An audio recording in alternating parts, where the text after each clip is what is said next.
September's been a historically bad month for the crypto and stock markets. Will this September for XRP be any different? And now we learn the SEC has delayed the ruling on ETFs for 7 different applications. Oh yeah, and we get to roast someone. I get to show you that Darwin is a liar and that stupidity prevails. We're gonna talk about September for XRP, and what does the whiteboard say?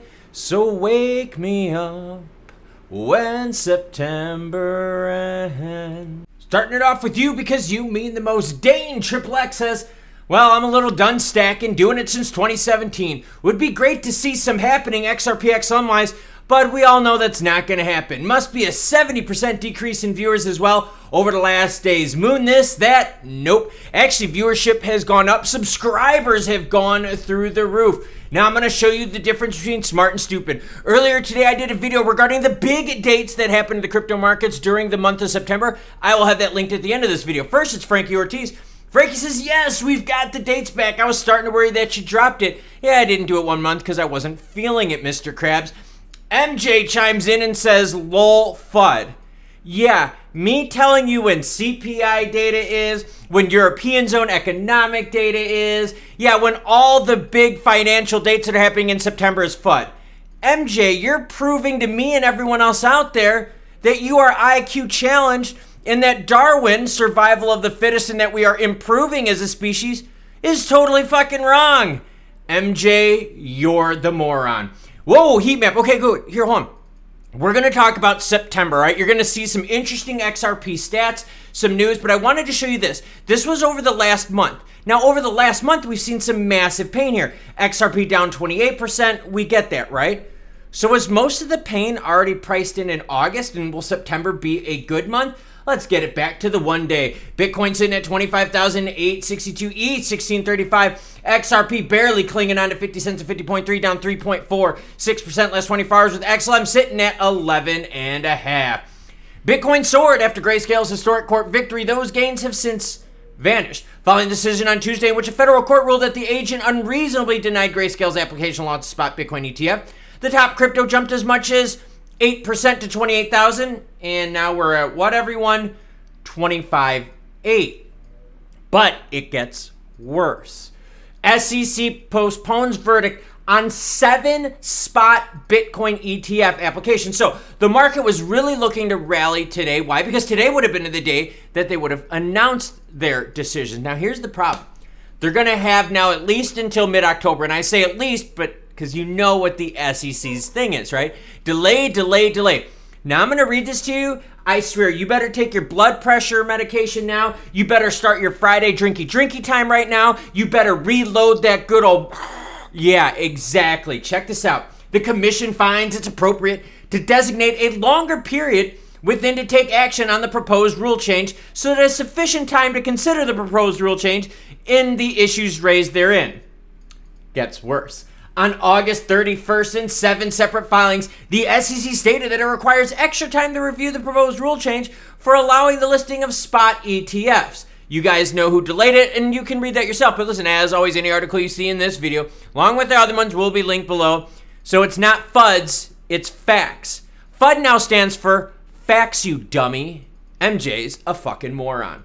Although the proposed rule change was published on July 19th for input, the SEC has stayed within the 45-day response period, opting for an additional 45-day extension. The SEC has shifted the decision date, we'll leave that in, I make mistakes, for 5 applications to October 17th. The other 2 are going to be on October 19th. I'm telling you, man, the SEC delay. What's next for XRP price as Ripple unlocks 1 billion tokens worth 500 million. They unlock tokens every month, not a big deal. They're doing it rhythmically, and it's all based on what they've said. I've got no problem with that. You shouldn't either. But what about the problem of supply and demand? I mean, do we really need all these tokens, or we should start maybe burning some of these bad boys? Because think, if they keep increasing the supply and we know the demand is down, that's why I read the comment earlier from you, not from me, but from you saying, yeah, I'm done stacking for now. See, demand going down, and a lot of people are stacking less. Why? Global macroeconomic conditions suck. Global, not United States, global. Global debt is up. Global inflation is up. Global interest rates are up. Ooh, not good. So if they keep unlocking more and more and more, you're increasing the supply while the demand now is going down. What effect do you think that has on price? Obviously not a good effect. So we have to start asking ourselves, well, wait a minute, we've got a lot more to be dumped on the market still. That's a lot of pressure to the downside. Now, we're going to look at XRP price, and then we're going to look at some historical action, because you've heard from a lot of people, September's a bad month. But let's take a look, okay? This is September of 2022. XRP went from 32 cents, ended up at 48. That's pretty good, right? I like that. All right, now let's go to 2021. XRP was at $1.20, ended up at 95 cents. Okay, so 1 out of 2 is bad. Let's go to now 2020. 2020, we started off with 28 cents, ended up at 24. So of the last 3 years, XRP has had 2 down years with 1 really, really good one. So what will happen this month? And again, was all the action that we saw negative-wise priced in already the previous month? Look, XRP was down the previous month 28%. So are we going to have back-to-back bad months? Now, what I want to point out to you is this. The ETF pump here erased and then some. Let's zoom out. Torres pump erased. Let's zoom out even more. We're looking at the 1 year mark. Hey, 1 year mark, we're still in the green. As of September last year, we were at 33 cents. Now we're at 50.3. So for the year, we're still up, which is good if you're taking the profits on that. Also, if you're a long-term hodler, yeah, from the 1 year point, you're still up, which is nice. You're lining yourself with some green. Remember, realized gains versus not, okay? But what I want everyone to think about is the big dates for this month. So we know there's not going to be any ETF action because the SEC has delayed it. We know the economic calendar has got some pretty rough dates coming up with CPI data, Jerome Powell and the Fed, which, by the way, about 80% of the people out there that make money on this action are saying Jerome Powell's not going to raise rates this one. Yeah, think about that. So if we get a pause, that could actually be bullish for the market. Now, not bullish with a capital B, not sunshine and rainbows bullish like a lot of other channels are out there suggesting, but lowercase b. Hopefully enough at the minimum to keep us moving sideways. See, I bring you good news in bad. But what I want you to think about, though, is economic conditions globally are not good. Are you seeing the problems, what's happening right now with China? Are you seeing the problems, what's happening with Dubai?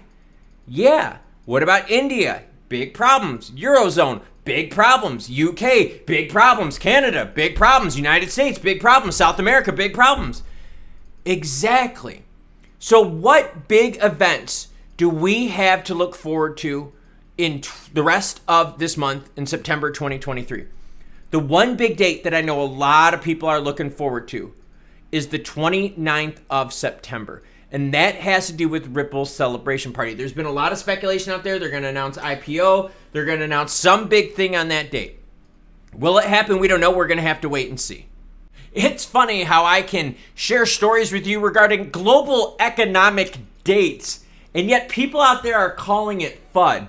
I'm going to give you guys some advice. Use people like that for exit liquidity, because fools need to be separated from their money. Now, speaking of big dates, that's this video right here. Check it out. It goes over a whole bunch of big dates, and I also show you a tool in there so that you can filter results for your own country, not just the United States, not just Eurozone, but for your own country. What am I doing today? Well, I already did the maintenance, pre-trip maintenance on my vehicle. I'm chilling out. You cool cats, though, have a great rest of your day.